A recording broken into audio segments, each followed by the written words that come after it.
Hello, everybody. Welcome to Platonic. This is the GS Paper 1 analysis. So, the GS Paper 1 is done. आप में से बहुत लोगों ने पेपर को देख लिया होगा. So now we will see what kind of questions are asked, what is the difficulty level, how should you have approached those questions. ठीक है.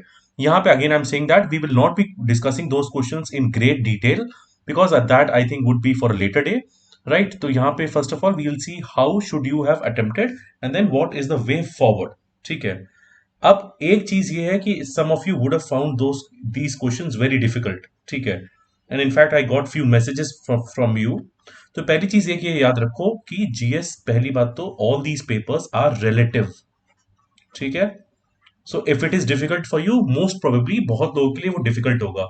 दूसरी चीज, out of the 4 GS papers, ठीक है, GS 1 and also in the recent terms GS3 is slightly less scoring in nature. उसकी reason भी है that GS1 and GS3 has the most diversity in the number of subjects. ठीक है. अब जैसे यहाँ पे भी इस बार के पेपर में भी some of you would have given a lot of time to post independence word history, but अभी कोई ऐसा डायरेक्ट कोई क्वेश्चन नहीं आया है. ठीक है. देन अगेन इस बार you are seeing that in terms of trend. ठीक है. That a lot of question, I think geography almost 100 marks की आई है और उसमें भी थोड़ी सी static geography, somethings which we did not see often in the last few years. So that said, GS1 in general, because it has a lot of subjects, right from history to society to geography, so you are seeing this, right? So please keep this at the back of your mind that it might not be as scoring as you may think of it. ठीक है. Which also makes this slightly more difficult for you to cover. इसीलिए most of the people go with their knowledge of prelims, है ना, जितना भी पढ़ के गए हैं, कैसे करके गए हैं, they go with it. That said, we will see, और हम लोग देखेंगे कि उसमें और कैसे बेटर कर सकते थे. So we have a lot of questions, including questions in medieval, modern history के ऐसे questions हैं, rocks पे questions हैं, right? Cyclones हैं. And by the way, there is slightly, देखो कुछ कुछ questions ऐसे भी हैं which you would ideally expect in some other paper. For example, the question of cyclone could also have been a part of disaster management in paper 3, but then it has been asked. So you have to get acquainted with it, right? So let's start. पहला question क्या है, आपसे पूछा है medieval Indian temple जो structures हैं, how do they represent the social life of those days? ठीक है. तो अब यहाँ पे this is again, if you see this as the first question, ठीक है, हो सकता है this might not be the most comfortable question for you to answer. ठीक है. अब इसमें प्लीज ऐसे क्वेश्चनों में ट्राई टू रिकॉल, अगर रिकॉल पढ़ा है नहीं है.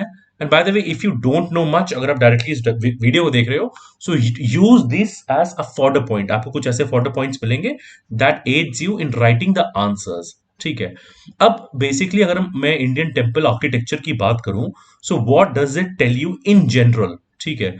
इट सबसे पहले तो यहाँ पे आपको जो आपके इंपॉर्टेंट जो डाइटीज हैं, जो भगवान हैं, जो भी आप जो उनको रखते हैं, तो इन डिफरेंट किंगडम्स उसका मतलब डिफरेंट था.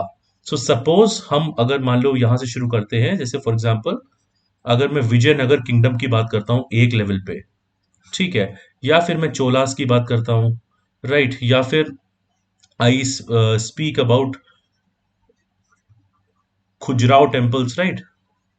तो in these different temples, and these are the prominent temples, the temples have at least shown how the social life in general is depicted. अब सोशल लाइफ में मतलब क्या हो सकता है. ठीक है. तो सोशल लाइफ में बेसिकली एक स्ट्रैटिफिकेशन होगा लेयर्स ऑफ सोसाइटी में. There will be people who will be belonging to the lower class who will be involved in making these temples, पहली बात तो. ठीक है. फिर बाकी सारे लोग जो उसको मतलब जो एक्चुअली प्रे कर रहे हैं, जो मतलब है ना, who are going for those acts. And then basically जो आपकी जो रॉयल क्लास है, ठीक है, those are may be depicted here. ठीक है. और देख मतलब वहां पे काफी इसका सिंबॉलिक या वैसे रिप्रेजेंटेशन हो सकता है. तो ये सारे एस्पेक्ट्स को देखते हुए we need to outline few of those things. ठीक है.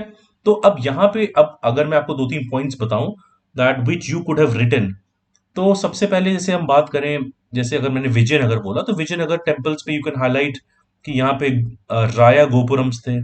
ठीक है. Which basically showed the imperial authority of the king, you can mention that. ठीक है. उसके बाद मिडिवल जो टेम्पल्स है वहां पे काफी मंडप्स थे और वहां पे basically singing, dancing, social gathering है. तो temples were not restricted only to as a place of worship, but also existed for the social life. ठीक है, अब now how much you score in this question depends on कितने examples आप ला पा रहे हो. Similarly, अगर मैं खजुराहो की बात करूं तो खजुराहो में basically we can tell about the material aspects of life. ठीक है, बिकॉज इन सम एस्पेक्ट्स वहां पे स्पिरिचुअल एस्पेक्ट होगा, यहाँ मटीरियल एस्पेक्ट है. Material aspect as in that it, मतलब यहाँ पे काफी एरोटिक स्कल्पचर्स हैं, राइट, सेंशुअस जो जो पोस्चर्स हैं, राइट. तो वो which tells like there is a belief in a matrimonial life, that could also be said. And there is जो कार्विंग्स है वहां पे, तो वहां पे सिंगर्स, वीवर्स, वॉरियर्स काफी अलग अलग है, which highlights that it is a society which values multiple professions. तो that can also be inferred from there. ठीक है, देन यू हैव चोलास. तो यहाँ पे अगर मैं बात करूं तो जैसे शिवा का जो पोज है, तो इन जनरल शिवा, और as like you can say that as a deity, what kind of deities were worshipped and overall beliefs of the people who were there. तो इन सारे पॉइंट्स पे like we can mention those points here. Okay, apart from that आप वहां पे like you can say that through दो structures and sculptures we can say वहां की standards of beauty क्या है, लोग कैसे कपड़े पहनते थे, कस्टम्स क्या है, ट्रेडिशंस क्या है. तो इन सारी चीजों पे we can mention few of the points. In fact जो भी एनिमल्स हैं वहां पे मेंशन, तो बोथ हार्मनी विद नेचर आप ये बता सकते हो. So there are a lot of points which you can mention here. So that is how you can go ahead with it, right. In fact और अगर सोचोगे तो 64 योगिनी टेम्पल है, तो 64 योगिनी टेम्पल में you can mention the case of the rise of tantric cult as well. ठीक है, so these are some of the points which come to my mind here, right. तो in this way you can mention, but then I also know exam pressure में इतने सारे examples, इतने सारे points में भी you will not be able to come, but ठीक है, that is fine. Then second question है, the armies of East Indian companies, which were mostly comprising of Indian soldiers, were win consistently against more numerous and better equipped armies of the then Indian rulers. तो armies of East Indian Company की बात करी गई है.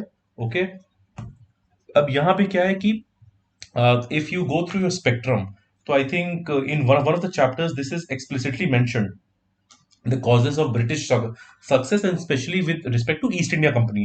तो वहां पे कुछ ऐसे ही आपको पॉइंट्स बताने हैं कि उनकी आर्मीज में ऐसी क्या खासियत थी, like what differentiated there army.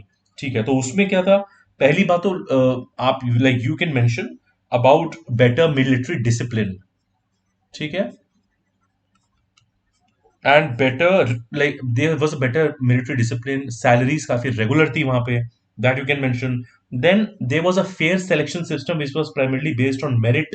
Okay, then you can also highlight leadership role. अब leadership was very prominent. यहाँ पे you can quote different battles which have been fought, right? The battle of Plassey, the battle of Buxar, और किसने lead किया है. For example, we can mention the likes of Sir Ivy Koti, है ना. तो how they had been responsible in this sense. Clive की आप बात कर सकते हैं, मुनरो की बात कर सकते हैं. ठीक है, तो बेटर मिलिट्री डिसिप्लिन हो गया.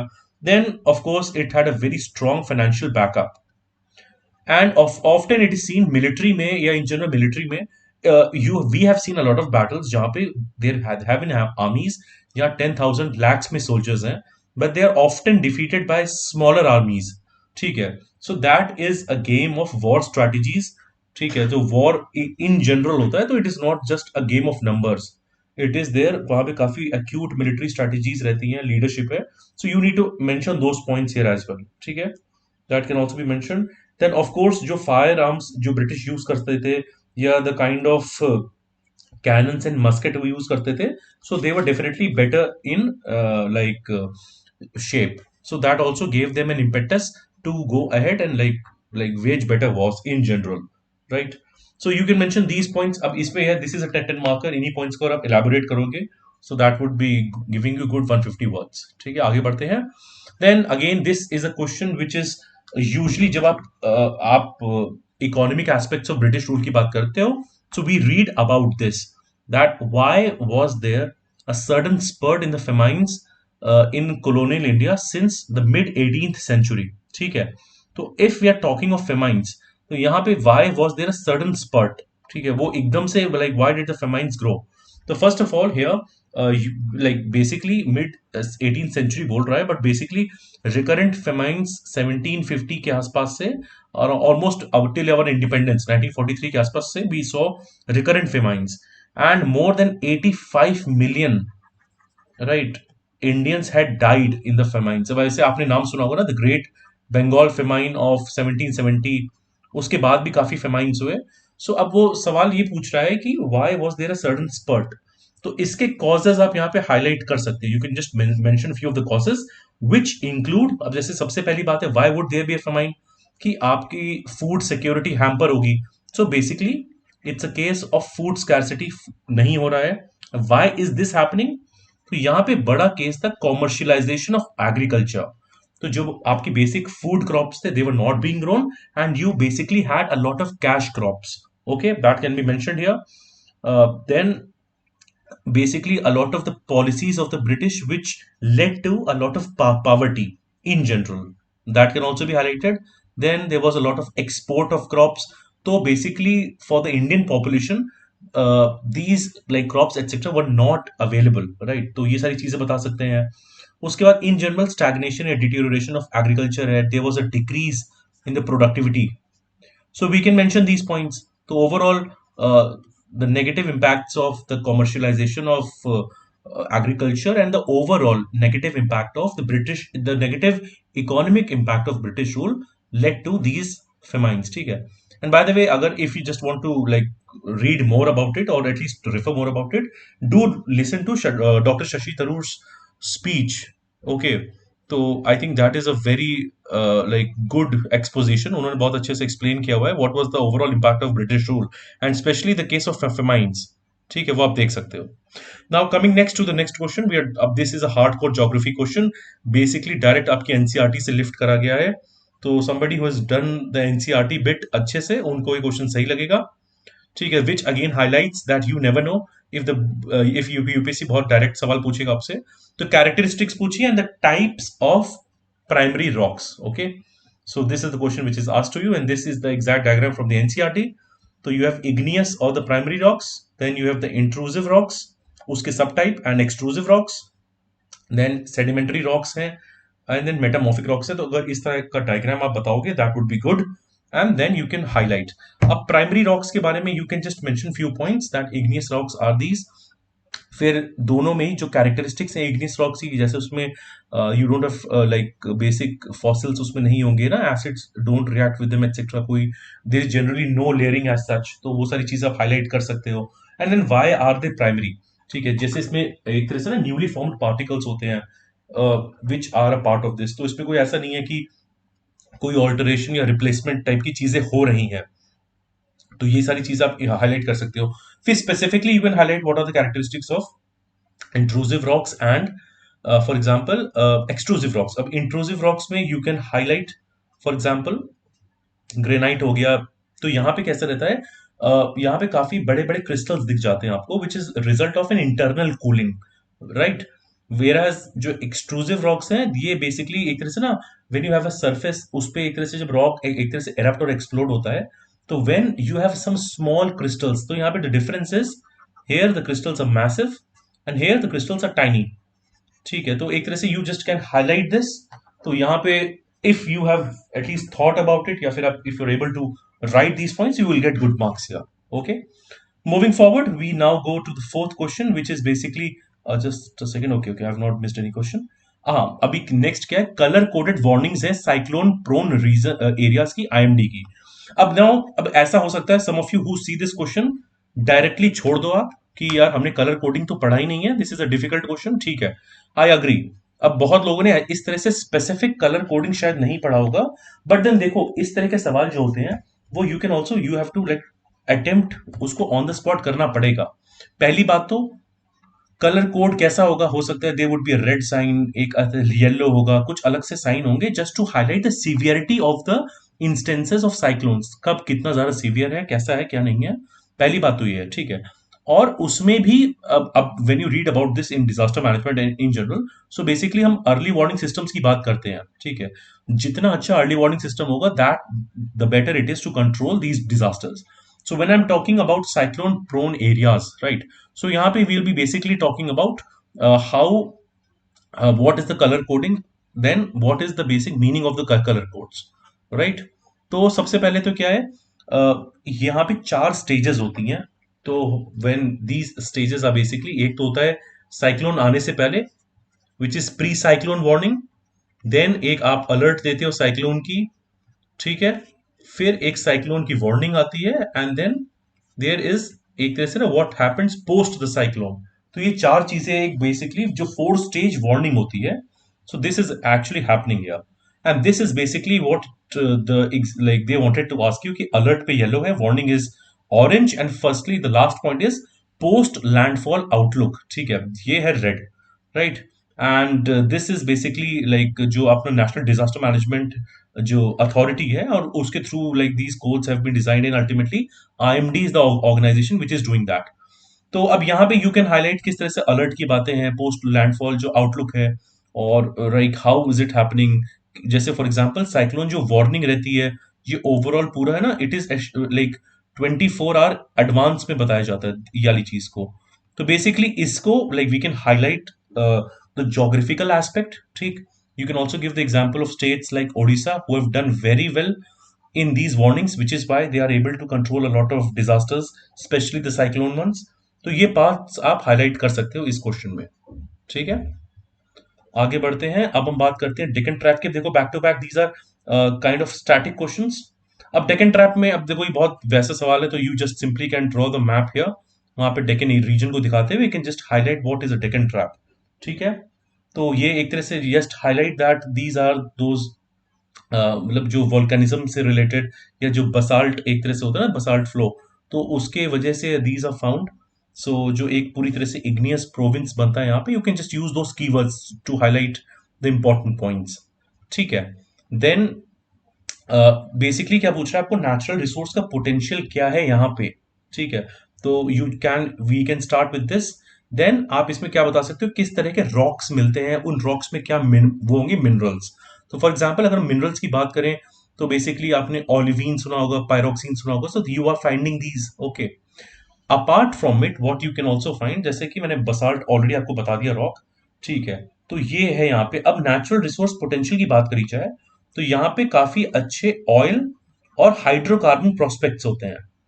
ठीक है, अब ऑयल एंड हाइड्रोकार्बन जो प्रोजेक्ट्स हैं, for example you have the like ONGC ने एक तरह से यहाँ पे इस पूरे रीजन में, स्पेशली अंकलेश्वर गुजरात में एक प्रोजेक्ट को दे फाउंड इट. ठीक है, वो हाईलाइट आप कर सकते हो. उसके अलावा यहाँ पे जैसे मैंने आपको ऑलरेडी बताया, यहाँ पे you will find a lot of minerals etcetera. तो अब how can you differentiate your answer. तो when you are writing the minerals etcetera, तो वहां पे उनके बता दो, जैसे मिनरल ओर्स हैं जहां पे यू आर फाइंडिंग, अब उसमें भी आप हाईलाइट कर दो माइका या आयरन ओर कहाँ पे, छोटा नागपुर प्लेटू दिखा सकते हो. ठीक है, अब ये सब आप मैप में अच्छे से ड्रॉ कर लोगे एक मैप में. Then similarly there are other mineral resources like for example diamond है, गोल्ड है, राइट. गोलकोंडा रीजन में क्या मिल रहा है आपको, उसके आसपास के यूरेनियम डिपॉजिट्स कहाँ पे हैं. ठीक है, तो ये सारी चीजें दिखा दोगे. तो पहली बात तो कि मिनरल्स आपने बता दिए. Second, you can also highlight how, because it's a natural resource in general, तो हमने हाइड्रोकार्बन और हाइड्रो एनर्जी की बात कर ली. ठीक है, तो एक ये वाला पॉइंट हाईलाइट कर सकते हो. उसके बाद यू कैन ऑल्सो मेंशन, पहली बात तो because of the soil present here, तो ये रीजन किस में है, ब्लैक सॉइल में. तो you can highlight different cultivation crops including cotton, tobacco, oil seeds. तो उनका भी बहुत अच्छा पोटेंशियल है in general, right. So these are the important like natural resource potential which helps overall in this region. ठीक है, we can highlight this. Now coming to wind energy, ये this is a slightly like ये ठीक ठाक सवाल है इसमें. I hope you would not find it as difficult. Now most of you might not have done it directly maybe in GS1, but अगर GS3 में if you do energy in economy या फिर renewable energy in case of environment, you would have done wind energy. हम लोग solar energy, wind energy etc करते हैं. अगर बाकी में नहीं करते, environment में तो करते ही हैं. ठीक है, तो अब यहाँ पे क्या है, examine the potential of wind energy in India. तो पोटेंशियल की अगर बात करी जाए, तो I just wanted to tell you few facts. पहली बात तो I think most of you are aware that India is fourth, right, in position in terms of installed wind power capacity. Fourth है इंडिया. ठीक है, and like when we are saying that China, US, Germany के बाद India is there, so we have the fourth जो है capacity. इस समय कितनी कैपेसिटी है? तो आई थिंक इन 2020 के आसपास we had close to 40 gigawatt, right, installed capacity, which was the fourth largest, which I already told you. ठीक है, अब just to remember, you know कि जो 175 गीगावाट वाला हमारा एम्बिशियस टारगेट है क्लीन रिन्यूएबल सोर्सेज का, उसमें से we want around 60 gigawatt to be supplied by wind energy. और मैं ये सारे पॉइंट्स इसलिए आपको बता रहा हूं so that just to keep these numbers in context. ठीक है, और एक और चीज याद रखो कि उसने पूछा पोटेंशियल क्या है इंडिया में। तो potential according to a recent like study, it was that around रफली 300 गीगावाट का पोटेंशियल है विंड एनर्जी का इंडिया में। And just imagine we have only harnessed around 40 gigawatt, so there is a big potential for this to explore. अब इसीलिए the question second part is asking what is the reason for the limited spatial spread. अब यहाँ पे भी आप India का map बना सकते हो, पहली बात हाईलाइट कर सकते हो तमिलनाडु का रीजन। ठीक है, तमिलनाडु का region is having it is the largest producer of wind energy. उसके बाद आप महाराष्ट्र का रीजन दिखा सकते हो, गुजरात है, राजस्थान है। But then again the question is asking you special spread में इतना डिफरेंस क्यों आ रहा है?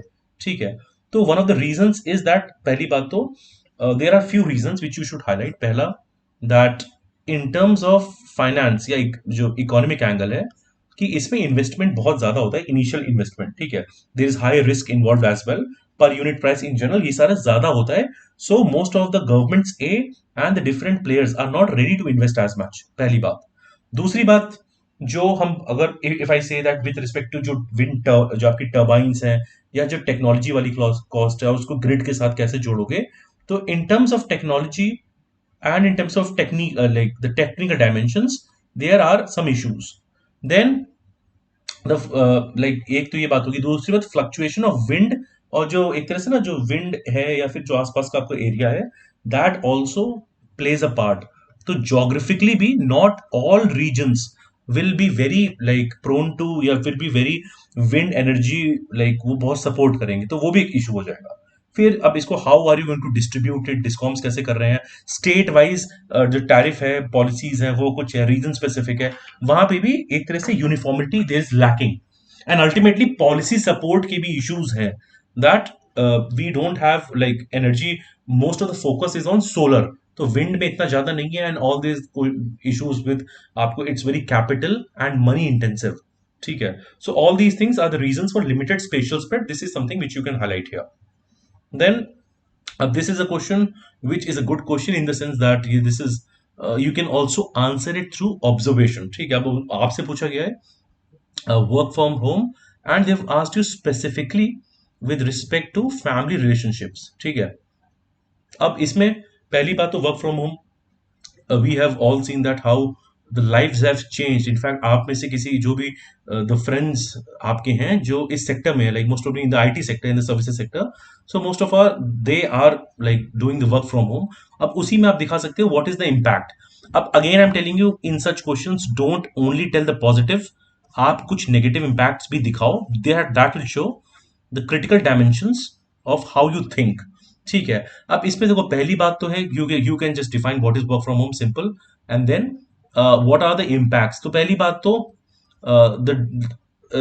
जो स्टार्टिंग में most of the household responsibilities which use to fall on the females, तो एक तरह से जो सेक्सुअल डिवीजन ऑफ लेबर है उसको इसने थोड़ा डाइल्यूट किया है, that a lot of men also are shouldering the responsibilities, so that is a good step. ठीक है, दूसरी बात यह है कि the people can like enjoy a quality time with their families and also then work, तो उनके at least in terms of they being isolated, बहुत ज्यादा ओवरवर्कड, तो वो सारी चीजें हैव रिड्यूस्ड। ठीक है, उसके बाद also in terms of family या like with specially with respect to children, so both the parents etcetera are there which is very good और conducive for the child development. तो फैमिली रिलेशंस में ये सब में अच्छा है।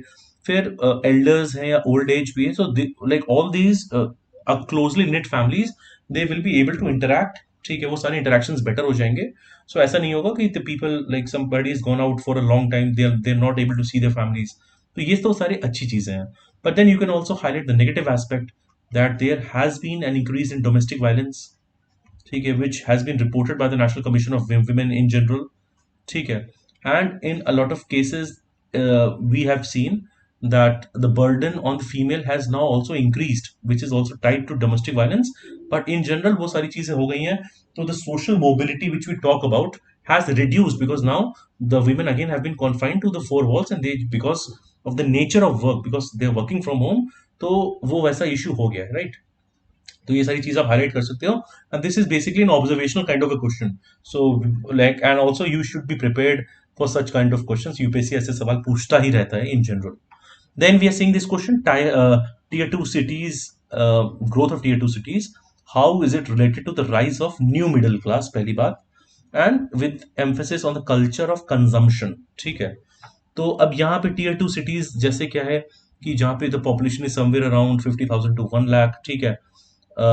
उसमें भी अब जो टीयर 1 सिटीज हैं वहां पे क्या हो रखा है, बहुत सैचुरेट हो गए हैं. So basically when you tell the context of the question, ठीक है, दे आर गेटिंग सैचुरेटेड, बहुत ज्यादा ओवर पॉपुलेटेड हो रहे हैं इसीलिए. And then second point is that a lot of growth, development, investment opportunities are going to tier 2 cities, which is which उससे क्या हो रहा है कि काफी बेसिक एमिनिटीज जो वहां पे मिल रहे थे, ठीक है, and the kind of business support which is there, that has improved a lot. ठीक है. Now because of the improved business support, so ultimately what is going to happen, that the availability of skilled labor हो गया, capital हो गया, etc., connectivity, so all this is present, which is why there is the high consumption, or like there is a high consumption which is supported, and we are seeing that there is a rise of a new middle class. पहली बात तो ये चीज हो गई. Okay. तो पहली बात, you will highlight this. Secondly we can also say that specially e commerce जो बूम हो रहा है, which is leading to a culture of consumption. So a lot of it, in fact the tier 2 cities contribute almost 64 to 66%, ठीक है, of the commerce demand. So you can just highlight कि वहां पे इतनी ज्यादा like these things are happening. So basically because of it such consumption has drastically increased. Okay. अब इसकी वजह से क्या होगा, like we are seeing that जो infrastructure commercial development is increasing, educational, health, all these services or all these sectors are also increasing, right? तो the rising middle class is in general we are seeing that जो economic और social mobility है, that is increasing. ठीक है. तो consumer जो या जो बाइंग जो कंजम्पशन पैटर्न्स हैं, तो उसमें जो हेल्थ है, एफएमसीजी है, एग्रीकल्चर है, etcetera, all of that has seen an exponential growth. ठीक है. So it will not be wrong to say that the new Bharat etcetera जो भी है, जो टर्म्स यूज हो रहे हैं, they are actually living in the tier 2 cities. ठीक है. तो यहाँ पे इनफैक्ट इसीलिए काफी जो वो है आपके a lot of the companies etcetera are basically वो यहीं पे ही बहुत ज्यादा वो कर रहे हैं, फोकस, राइट? तो that is here. Okay, moving forward, the last question of this section. तो क्या पूछा गया है, given the diversity among tribal communities, okay, which in which specific context should they be considered as a single category. ठीक है. तो ये है. अब इस सवाल में पहली बात तो it's saying that there is a diversity among the tribal communities, number one. और ऐसे कौन से कॉन्टेक्स्ट है when they should be considered as a single category. ठीक है. अब यहाँ पे क्या है, कुछ चीजें which you should be knowing. पहली बात तो we know that tribal population in India is a highly heterogeneous social category. ठीक है. I just want to write it down. And by the way, if you are like अगर आप इसको lecture देख रहे हो, and if you are going to have like if you're going to write the exam in the later years, so just write few of the pointers from the lectures which you've noted down. कुछ points बना लो which definitely will be helpful, और उसको implement करके आना exam में at a later date, because if you don't note down anything वो फिर बहुत ज्यादा useful होगा नहीं आपका. ठीक है. तो these are a highly heterogeneous group, number one. And this is how, ये डिफरेंशिएट कैसे हो जाते हैं, कौन सी टेरिटरी में है, कैसा कल्चर है, कास्ट और रिलीजन, काफी बेसिस पे दे आर डिवाइडेड. अब डाइवर्सिटी बोला है ना अमंग द ट्राइबल कम्युनिटीज, तो मैं आपको just I am giving few examples, बहुत डिटेल में नहीं जाते हुए. जैसे लिंग्विस्टिक है क्लासिफिकेशन, आप यू नो दैट जो क्या नाम है, द्रविडियन है, ऑस्ट्रिक है ना, तिब्बतो चाइनीज एक्सेट्रा. रेशियल है जैसे Mongoloid, proto Australoid etcetera, Negrito. ठीक है. जोग्राफिकली है spread, that can also be mention. Economic भी है कहीं कहीं पे classification. So these are the kind of like, इसमें काफी डाइवर्सिटी देखी गई है. ओके. अब इसमें पूछा क्या है, इन विच कॉन्टेक्स्ट, तो यहाँ पे एटलीस्ट जो चीजें हमें पता है we can, and by the way हाँ, कुछ चीज उसको बताने से पहले there are few things as well I wanted to point out यहाँ पे। जैसे कि we say that these are कहीं कहीं पे होमोजेनस ग्रुप्स हैं, कहीं कहीं पे एंडोगेमस हैं, इनका डिस्टिंक्ट कल्चर होता है ना, they have animalistic religion and which is by they have a close contact with nature. I think कल मैंने ऐसे वाले में भी आपको यही चीज बताई थी। ठीक है, तो ये सारी चीजें वी नो दैट। एंड अब क्या पूछे कौन से कॉन्टेक्स्ट में single category, so we know कि schedule 5 and schedule 6 of the constitution में वी आर मेंशनिंग देम। ठीक है, उसके बाद जो भी फ्रेमर्स ऑफ द कॉन्स्टिट्यूशन है, they basically went ahead and उन्होंने जो शेड्यूल्ड ट्राइब्स टर्मिनोलॉजी रखी थी, तो उसमें भी they are considering them as a single category. ठीक है, तो अब अगर हम basically if you want to create some policies या कोई ना ट्राइबल हेल्थ पॉलिसी कुछ भी निकालना चाहेंगे, तो अगर हम if you seeing the backwardness, तो वहां पे जैसे हेल्थ है, एजुकेशनल एस्पेक्ट है, सो वहां पे we can include them as a single category. Otherwise अगर हम उनको इतना डिफरेंशिएटेड अलग अलग ग्रुप्स में देखेंगे, so we will not be able to address और केटर टू द डिमांड्स, तो हमारे लिए मुश्किल हो जाएगा। So we can highlight this part, ठीक है, that would be an issue in general. Then we can also highlight that they have primitive traits, ठीक है, and what are these primitive traits? For example, subsistence agriculture हो गया, right? Technology के issues, backwardness है in general, okay? So because of this, in general, if you want to include them, be it अगर हम reservation की बात करें, right, if we want to extend some welfare slash economic benefits, so in all those contexts we can take them as a single category. Or like for example when we talk of rehabilitation, right, or the people who have been affected by degradation of the environment etc, तो वो सारे context highlight कर सकते हैं इस question में, to highlight that they should be treated as a single category. Fine, okay, now we move to the section B. यहाँ पे भी you will see a lot of questions, specially यहाँ पे ऐसे भी क्वेश्चंस मिलेंगे आपको, at least in society which you might think are not very easy to answer. ठीक है, and which is always the case in UPSC की सारे सवाल आपको ऐसे नहीं मिलेंगे जिसपे आप बहुत आराम से है ना, आप बहुत चीजें अच्छे से बना के आप लिख पाओगे, तो you have to be ready for that. Okay, so moving ahead now, question number 11 है, इसमें क्या है, political and administrative reorganisation of states and territories has been an continuous ongoing process. अब the moment I read this question, पहले तो continuous ongoing process देखा, फिर it is saying since the mid 19th century. Okay, तो पहली बात है it is not stopping you, तो आपको इसमें पोस्ट इंडिपेंडेंस की बात करनी पड़ेगी, की भी बात करनी पड़ेगी। So right from the mid 19th century to the post independence, you have to write about the reorganization of political and the administrative reorganization of these states, examples के साथ। ठीक है, so some of the examples which come to my mind, you can highlight the case of Punjab, especially the Anglo-Sikh wars which roughly coincide with this time only, जो 1850s के आसपास सब हुआ था, वो सारी चीजें, एंड हाउ द फ्रैगमेंटेशन और एक तरह से पॉलिटिकल पावर का change etcetera, what was happening in those regions, you can highlight. ठीक है, then you can also highlight the case of Bengal, right, later on बाद में हैदराबाद एक्सेट्रा। तो यहाँ पे भी बंगाल में भी किस तरह से partition of Bengal happened, the administrative policies of like British divide and rule etcetera, which caused all of this to happen। ठीक है, उसके बाद आप इसमें यहाँ पे ये भी दिखा सकते हो, like you can basically highlight the points related to basically the legal or perhaps the policies of British. For example, you can mention the doctrine of lapse। ठीक है,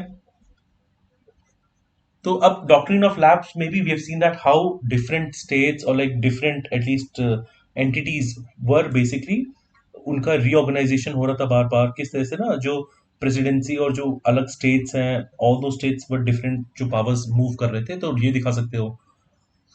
you had your subsidiary alliance as well, उसकी वजह से भी a lot of such political and administrative reorganization was happening। So these are some of the examples which you can highlight। apart from it, post independence और वो पूरे case में ना state reorganisation act of 1956, तो उसके पहले वाला जो पूरा कॉन्टेक्स्ट है, जो काफी you had the states, different states like Hyderabad, किस तरह से इंटीग्रेशन जूनागढ़ वो पूरा हुआ था, so what you basically read in your post independence, उसको भी आप ला सकते हो. So this is basically a 15 marker. ठीक है, you have to mention a lot of examples. तो इसीलिए whenever you see a question, please keep your mind open. जो जो पॉइंट्स अच्छे से एलैबोरेटली आप एक्सपैंड करके मेंशन कर सकते हो, प्लीज डू दैट, है ना. तो ये चीजें आप like definitely you can highlight these points. Moving ahead, we can mention the points like in other questions when we are going for contributions of Gupta period and Chola period to the Indian heritage and like architecture. Okay. अब इस question में पहली बात तो, अब this is a straight forward question, you have to mention about the Gupta period and the Chola period और Indian heritage और culture पे, तो ये ब्रॉडली ही लिखना है आपको. तो फॉर एग्जांपल मैं कुछ पॉइंट्स बता देता हूँ. For example if I am telling you about Gupta period and then यहाँ पे मैं चोला पीरियड अलग से लिख देता हूँ. राइट. तो अब जैसे फॉर एग्जांपल अब गुप्ता पीरियड में you can highlight the temple architecture in terms of Nagara style. ठीक है, उसको हाईलाइट कर सकते हो in general. How did it like, वो उसने किस तरह से हेल्प किया in general, right, because that was also a landmark. उसके बाद स्पेशली न्यूमिस्मैटिक्स स्लैश कॉइन्स के बारे में आप बता सकते हो. ठीक है, how did that help. Then you can mention may be about Samudragupta, like किस तरह से आर्टिस्टिक फ्लेयर था, he was playing the veena etcetera, वो सारी चीजें हाईलाइट कर सकते हो. लिटरेचर के टर्म्स में बात करो तो you can highlight the legendary poet Kalidas and his works और उसका जो एक तरह से रिमार्केबल कंट्रीब्यूशन. सो इस तरह से we can mention a lot of points here. Similarly when we talking of Chola, तो चोला में भी वी कैन हाईलाइट किस तरह से द द्रविडियन आर्किटेक्चर को जेनिथ पे ले गए थे during the time of Cholas. Then the great living Chola temples, you can highlight the names as well. ठीक है. उसके बाद अगेन स्कल्पचर की बात करें, you can again highlight Nataraja sculpture in general which helped in वहां पे डांस स्कल्पचर, इस पूरे एंगल से उसको भी आप हाईलाइट करके बता सकते हो. एंड ऑल्सो लिटरेचर में या उसमें पाम्बन या जिन्होंने जो बुक लिखी है with respect to Ramayana etcetera, उसको भी हाईलाइट कर सकते हो. So yes, there is a lot of contribution. इन्हीं पॉइंट्स को अच्छे से हाईलाइट करोगे, so you can like frame a good answer here. Moving forward we go. अब ये थोड़ा सवाल ऐसा है कि यहाँ पे आपको थोड़ा सोचना पड़ेगा. लायन एंड बुल फिगर्स पूछे किन किन जगहों पे, mythology and in general art and architecture पे. ठीक है. तो अब ये एक ऐसा हो जाएगा ना, लाइक यहाँ पे you also have to think about it. तो बेसिकली अगर लाइन की बात करें तो something which directly comes to, वो आर्ट एंड आर्किटेक्चर में आ जाएगा. तो यहाँ पे आप सारनाथ पिलर के बारे में बता सकते हो. एंड दिस इज प्राइमरली, अब सिग्निफिकेंस पूछा है, that is one thing, but without examples it will be difficult to score marks here. तो इट अल्टीमेटली डिपेंड्स कौन कितने एग्जाम्पल लिख पाएगा. तो सारनाथ पिलर की आप बात कर सकते हो. ठीक है. You can also talk about a lot of major civilizations using both lion and bull. ठीक है, एज क्योंकि it is a symbol of strength, right, specially lion and bull आप ये दिखा सकते हो. ठीक है. अब जब मैं मेजर सिविलाइजेशन की बात कर रहा हूँ, you can mention about Indus valley civilization जहां पे you had Pashupati seal, right, जहाँ पे, राइट, वो भी दिखा सकते हो. माइथोलॉजी इन जनरल में when you talking of bull, आप नंदी की बात कर सकते हो. हाउ दे वर बेसिकली, है ना, they use to carry the gods, पूरा वो एक तरह से माइथोलॉजी में एक तरह से वो पूरा एस्पेक्ट. लायन की बात करें तो नरसिम्हा देव की बात कर सकते हैं. And how lion was one of the like जो दुर्गा देवी जो है ना, the carrier of the Durga Devi usually was a lion. तो एक तरह से अकम्पनीमेंट में उसका the impact of it, right. So basically अगर ये सारे इनफैक्ट ऐसे examples and then may be on that, मतलब आई नो दैट 15 मार्कर के लिए this is slightly difficult because I am also following short on examples. तो अगर इतना ही जो बन पा रहा है, जो जो चीजें याद आ रही हैं, समथिंग ऑन दैट सॉर्ट में भी अगर हम लिखेंगे तो we can score marks here. Okay. So yes, and in fact, if you have other points, you are more than welcome to mention in the comments. Okay. अब एक और, अब now again we go directly, पूरी तरह से ना एक बिल्कुल स्टैटिक सवाल आपसे अगेन पूछ लिया गया है विद रिस्पेक्ट टू ज्योग्राफी. अब इसमें दो चीजें हैं, ध्यान रखो. Factors which influence ocean currents एक, दूसरा है their role in the fishing industry of the world. ठीक है. अब यहाँ पे भी वही है कि अपने को दोनों चीजों को हाईलाइट करनी है कि what are the like basic factors. तो यहाँ पे आप अलग अलग तरह से हाईलाइट कर सकते हो. इन जो बेसिक टेम्परेचर आप पहले बताओगे ही बताओगे. एंड आई वुड से जब भी टेम्परेचर ये सारी चीजें लिखो ना, उसके अंदर भी सब पॉइंट्स लिखो। टेम्परेचर जैसे कि अब temperature which is also impacted by factors like जो डायरेक्ट इंसोलेशन हो गया, सन से कितना प्रॉक्सिमिटी है कि नहीं है, राइट। तो ये सारी पहली बात तो दैट इज वन पॉइंट। दूसरा पॉइंट क्या हो गया, factors one would be density, ठीक है। Then you can basically highlight salinity, है ना, जहां से पूरा कॉन्सेप्ट ऑफ थर्मोहाइलाइन सर्कुलेशन आता है। विंड्स की बात कर सकते हो आप, ठीक है। We can also like gravitational pull की भी बात कर सकते हैं ना, ultimately which is causing tides etcetera, तो वो भी ओशन करंट्स को भी एक तरह से ना it is impacting that. So these 4.4 और 5 पॉइंट्स कैन बी मेंशन्ड, ठीक है, जो ओशन वाटर मूवमेंट्स को इन जनरल ना it is impacting it. So that you can mention. By the way, when you're writing this answer, ocean currents क्योंकि लिखा हुआ है, तो to make your answer more specific, do highlight few of the important ocean currents, ठीक है। Oyashio हो गया, Kuroshio, like along the coast of Japan, उनको mention कर सकते हो, ठीक है। इनफैक्ट और भी पैसिफिक ओशन में या अटलांटिक ओशन में जो भी इंपॉर्टेंट कुछ करेंट्स हैं उनको दिखा सकते हो, ठीक है। That would at least give you, examiner को भी लगेगा that you have written something which is more अच्छा, मतलब वो सारी चीजें हैं वो आपने अच्छे हाईलाइट कर दिया है, ठीक है। May be if you want आप अपवेलिंग डाउनवेलिंग को भी हल्का फुल्का या कहीं पे मेंशन लिख सकते हो, करा सकते हो, लाइक यूजिंग इट हियर, वो भी that could also help. The second thing is their role in the fishing industry of the world, ठीक है। तो फिशिंग में बेसिकली आप वो पूरा ना गल्फ स्ट्रीम में लैब्राडोर करंट किस तरह से मिलते हैं, वो सारे रीजन्स पे बता सकते हैं, how those regions are like having a lot of fishing in general, वो फिशिंग ग्राउंड्स के बारे में बात कर सकते हो। सिमिलरली अगर हम बात करें कुरोशियो या ओयाशियो, तो उसमें भी ऐसे Oyashio is a cold current, Kuroshio is a warm current, तो एक तरह से उसकी मीटिंग पे you have these zones wherein you have very high fishing regions, तो वो भी चीज बता सकते हैं हम, ठीक है। Their role in the fishing industry, तो एक तरह से ना these currents are very important, तो वो दिखा सकते हो। देन अच्छा, तो मैंने I am just writing it down, जो मैंने आपको बताया था ना, एक तो लैब्राडोर वाला बता सकते हो आप, देन कुरोशियो वाला point you can also highlight.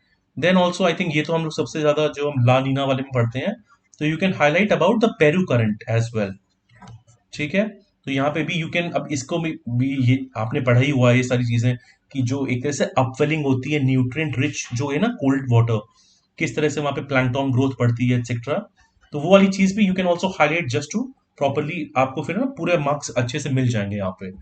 Bye the way, if somebody is good in geography, I would expect एक वर्ल्ड मैप बनाओ, उसमें आप सारे करंट्स दिखा दो एक बार अच्छे से, तो this is one of those questions, वहां पे you will get very good marks, ठीक है। Moving forward, now we go to the rubber producing countries of the world, ठीक है। अब by the way rubber producing countries पे एक दो बार इन इन द लास्ट और प्रीलिम्स आपसे सवाल पूछे गए हैं, so maybe this is why the trend is going on.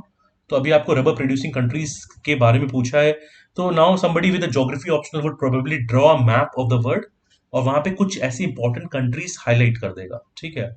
तो अब इस तरह से I just included a map here, तो यहाँ पे you can see the important countries who are basically ना जो रबर प्रोड्यूसिंग है।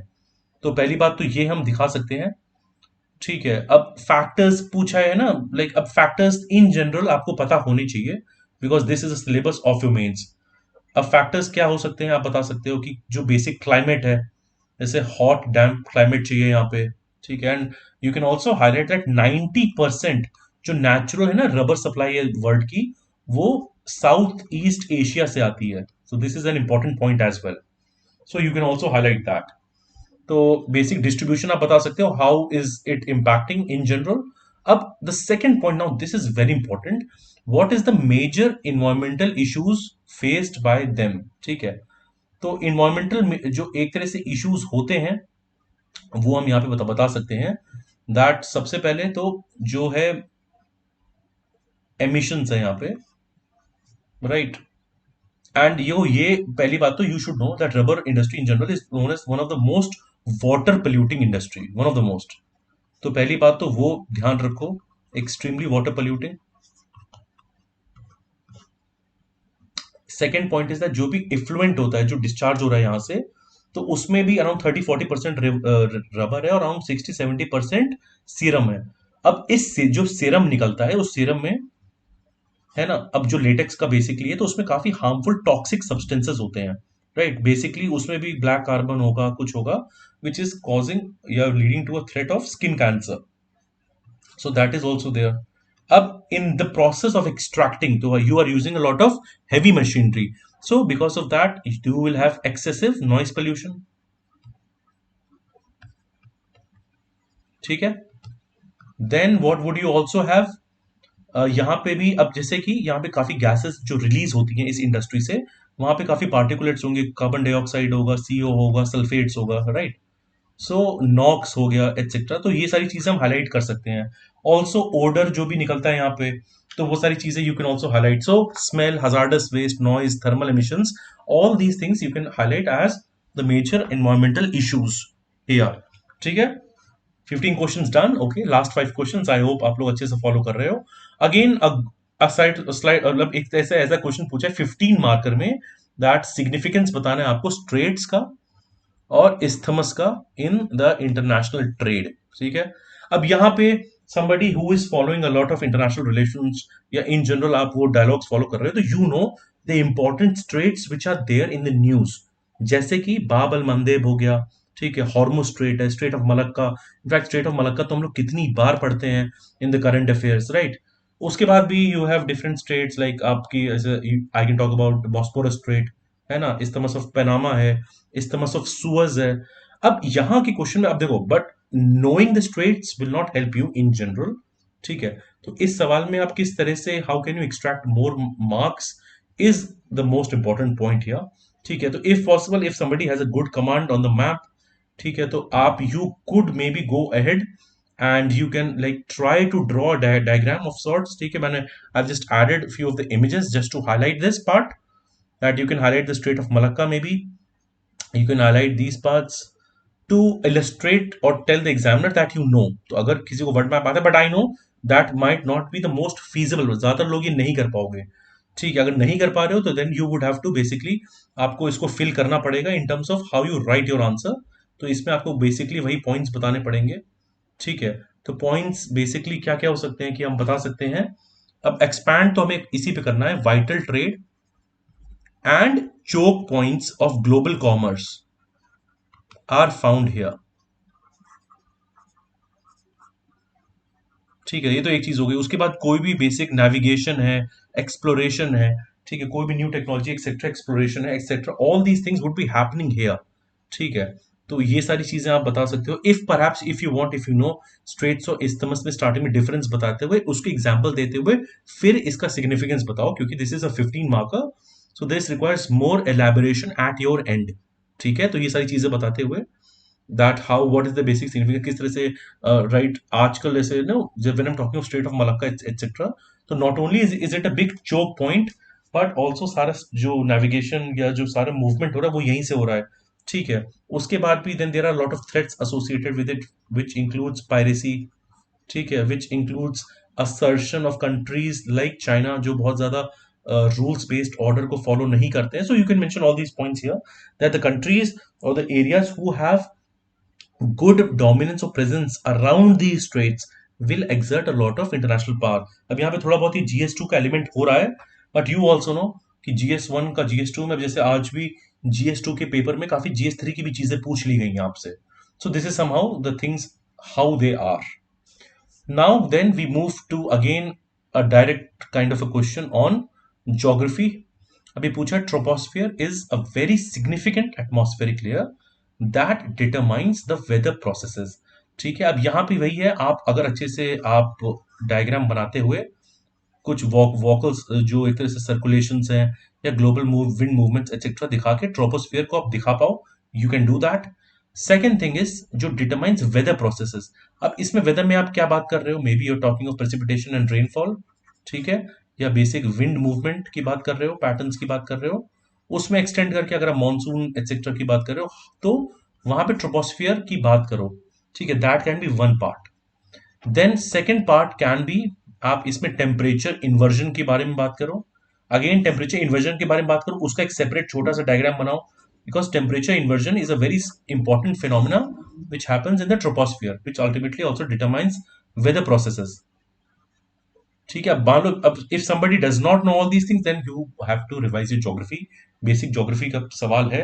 But then I also know कि 15 मार्कर में without the use of diagrams and explanation आपके लिए बहुत मुश्किल होगा पूरे 3 पन्ने ना जो पूरे आपको भरने के लिए। उसके बाद अगर मैं अपर ट्रोपोस्फियर की बात करूं तो I can also mention important jet streams. ठीक है, अब दो jet streams also influence monsoon, but in general बाकी वेदर पैटर्न्स को भी इन्फ्लुएंस करती हैं। तो यही सारे हैं, यही सारे पॉइंट्स आपको एक्सपैंड करने हैं। तो वोकल सर्कुलेशन को भी और ज्यादा डिटेल में बता सकते हो आप। ठीक है, so writing all these points would definitely help. Okay, then moving ahead. अब यहाँ पे एक सवाल थोड़ा सा और आपसे टेक्निकल पूछा गया है। आपसे पूछा गया है analyse the salience of sect of Indian society vis a vis caste, region and religion. ठीक है, तो आपको एक तरह से इसको अच्छे से एनालाइज करना है। अब इस पॉइंट में देखो, पहली बात तो you should know first of all what is a sect. Okay, because if you don't know it you will not be able to answer it. अब उसके बियॉन्ड भी यहाँ पे और भी चीजें हैं which you should ideally know. तो पहली बात तो है, लेट मी टेल यू, जब हम लोग बहुत बार सेक्युलरिज्म की बात करते हैं तो वी से दैट इट्स धर्म निरपेक्ष था। ठीक है, but dharma in India is not purely religious. धर्म के और भी कॉनोटेशंस होते हैं which includes the right to duty as well. तो इसलिए बहुत बार बोला जाता है पंथ निरपेक्षता, and panth here is basically a sect. ठीक है, तो I just brought this up just to highlight what basically is a sect. तो सेक्ट की हम बात कर सकते हैं कि ये एक सब टाइप हो सकता है, right, of a religious organisation, और it can be separate group which stands out. तो एक तरह से एक ऑफशूट टाइप का हो सकता है एग्जिस्टिंग रिलीजन या किसी उसका। ठीक है, तो पहली बात तो ये आपको पता होनी चाहिए। And just to give you an example ये कैसे होता है, I just give examples here in religion. ठीक है, तो we know of Shaivism, Vaishnavism, right, Shakti. तो all these can be regarded as different sects. ठीक है, देन अब जैनिज्म और बुद्धिज्म में भी आप जानते हो जैसे हीनयान, महायान, या उनके अंदर भी वज्रयान या different sects have emerged. Same is the case of Jainism, right. In fact Islam, इन सब में भी you have different sects in general. So yes, these sects we are present.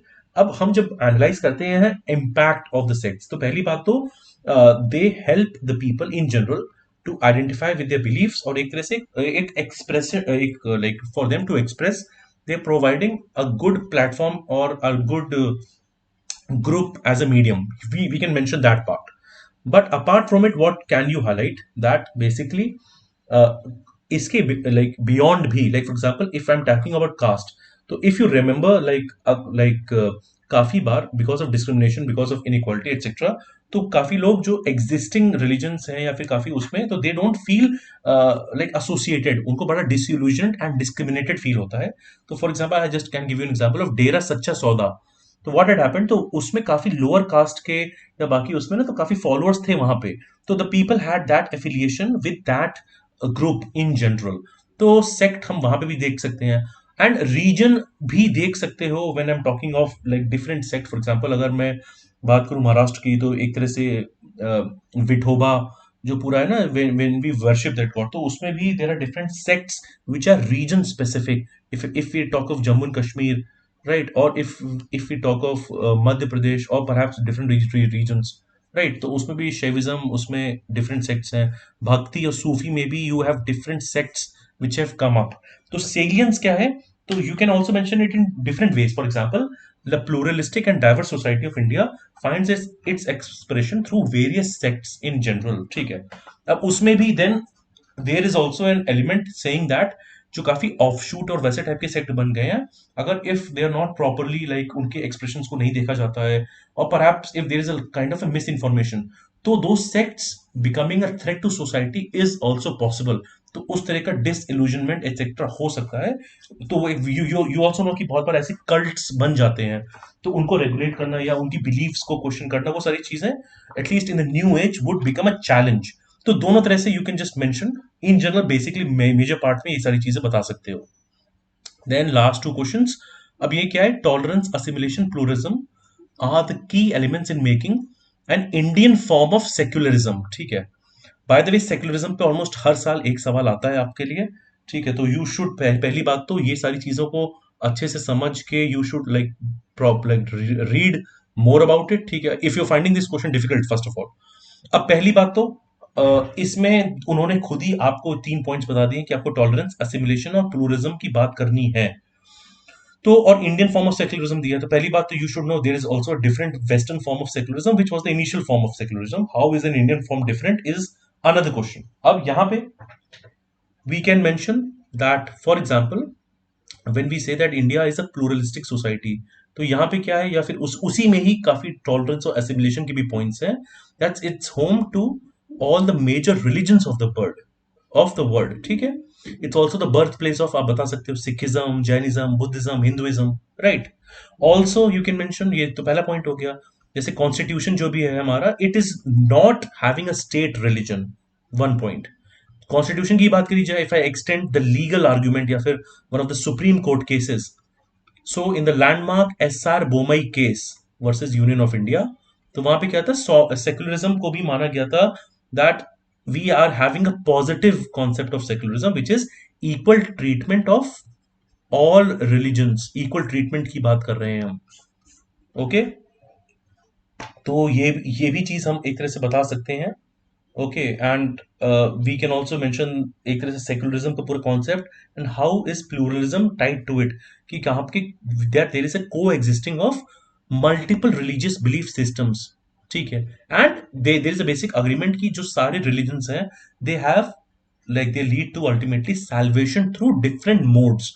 ये सारी चीजें आप बता सकते हो। एसिमिलेशन इन सब में आप ये सब बता सकते हो कि किस तरह से जो माइनॉरिटी रिलीजियस ग्रुप्स हैं उनको भी प्रोटेक्ट करा गया है ना, ever since the time beginning, ठीक है। टॉलरेंस की बात करते हैं, बाय द वे इंडिया में एक तरह से मेल्टिंग पॉट और वो वाला, you can also extend that concept कि वो किस तरह से अपने यहाँ हमने सबको अपनाया है, वो सब है ना, we have how we have accepted everybody throughout our history, या सिविलाइजेशनल जो कल्चर है हमारा।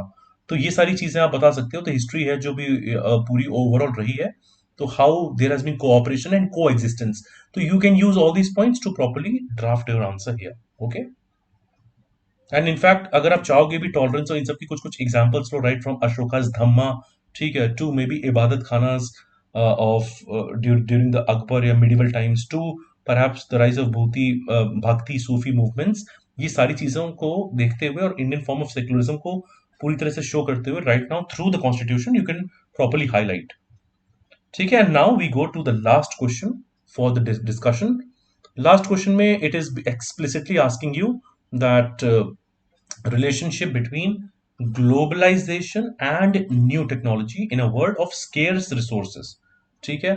तो पहली बात तो it has limited the scope of discussion, क्योंकि उसने बोला है स्पेशली, एक पहली बात तो this is with respect to India, right. And apart from it we also have to highlight here that what is the relationship between globalization here, ठीक है। तो अब इसी चीज को एक दो बार में हम देख लेते हैं। पहली बात तो जस्ट अ सेकंड, हाँ, यहाँ पे पहली बात तो you can basically define globalization, मतलब सिंपल डेफिनेशन भी दे सकते हो, compression of time and space and how it aids the movement of people etcetera, ठीक है। तो वो बेसिक तरह की आपकी डेफिनेशन हो गई यहाँ पे। उसके बाद अब यहाँ पे आप न्यू टेक्नोलॉजी की बात कर रहे हैं and it's open ended in general, ठीक है। अब न्यू टेक्नोलॉजीज में what can you mention, we can mention maybe big data, artificial intelligence, industrial revolution 4.0, या ओवरऑल आईओटी की बात हो रही है, ठीक है। अब उससे क्या होगा in a world of scarce resources. By the way ये क्वेश्चन अब ज्योग्राफी का है रफली, तो कुछ ज्योग्राफी का भी एस्पेक्ट याद रखेंगे, but you can also include the aspects of society here as well, ठीक है। तो because this is an open ended multi dimensional question, तो क्या क्या बता सकते हो। तो पहली बात है, if there is a word of scarce resources, तो use of new technology specially the information technology will help in the movement of information etc, data बहुत ज्यादा मूव करेगा, पहली बात। दूसरी बात क्या है, and through that you can link the concept of data is the new oil.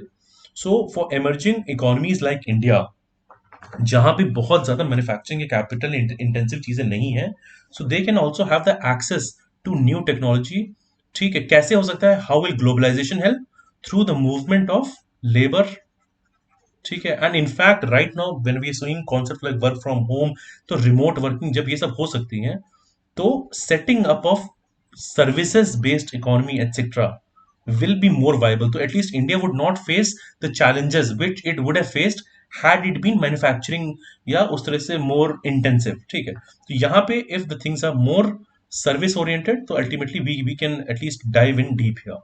दूसरी चीज क्या है, यू शुड ऑल्सो, इसमें एनर्जी वाला एंगल भी आप ला सकते हो क्योंकि हम रिसोर्सेज इन सब की बात करते हैं, तो be it lithium ion batteries, be it electric vehicles, ये सारी चीजें। तो यहाँ पे भी when you have globalization and you have new technology, दोनों को बार बार सोचो साथ में। तो first of all the access to this for all the countries is improved, right. But then एक डाउन साइड भी है कि the concentration of this maybe is restricted to some some nations, or maybe अगर मैं directly बोलूं, if it is restricted only to China, so supply chain के constraints हैं, especially in this case अगर मैं उसकी बात करी जाए, ठीक है, तो maybe globalization can play a role in at least you know, the countries coming together and forming new supply chains, etc. So you can mention that as well. In fact, India is also leading there. उसके अलावा what you can mention that जैसे for example new technology की मदद से we are going for some ना, आपने देखा होगा डीप ओशन मिशन हो गया फॉर पॉलीमेटालिक नोड्यूल्स एटसेट्रा। तो पहली बात तो you need a lot of new technology to harness those resources. How will you do that? Again globalization will help you to provide the skill, to provide the labour etcetera, ठीक है, technology. तो in that sense that is useful, ठीक है। तो पहली बात तो it is going to at least जो इम्पोर्ट डिपेंडेंस है उसको भी कम कर सकता है, ठीक है। You just need to be a part of good like good partnerships. तो ये सारी चीजें देख सकते हो, इसमें मेंशन कर सकते हो। पर इसमें भी when I am saying with new technology do mention कुछ कॉन्स मेंशन करने हैं हमें, which can be number one, countries like China which present a lot of supply chain issues. Second, देखो क्योंकि इसने ग्लोबलाइजेशन बोला है, तो आप जरूर हाईलाइट करो cross border data flow. How will that happen? How will that be regulated, specially in the absence of a data framework policy in countries like India, ठीक है। B N Shri Krishna committee की बात कर सकते हो, but then that still is in the rudimentary stage, उस पे भी a lot of things have to be done. तो क्रॉस बॉर्डर डेटा फ्लो होना कैसे है?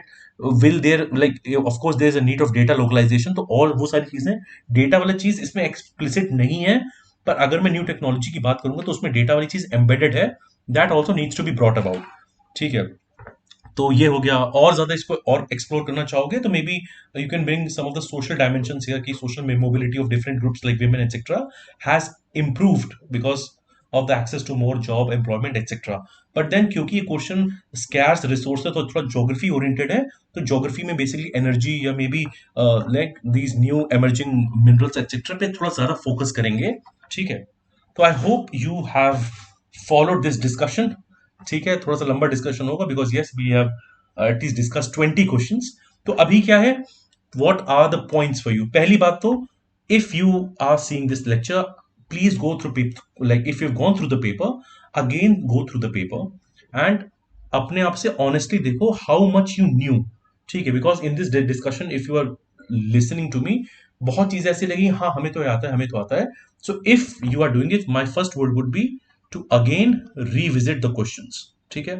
now if you have revisit the questions, like discussion attend karna is one thing, writing it is another challenge, so I encourage you to write the paper again, even like हो सकता है you are scared of writing it in 3 hours, ठीक है, 3 घंटे में नहीं, don't have a timer, write it in 3.5 hours or 4 hours, does not matter, but you should develop a capacity to write the paper, ठीक है, because maybe not this year but then next year you are going to write mains, then you should be prepared for that.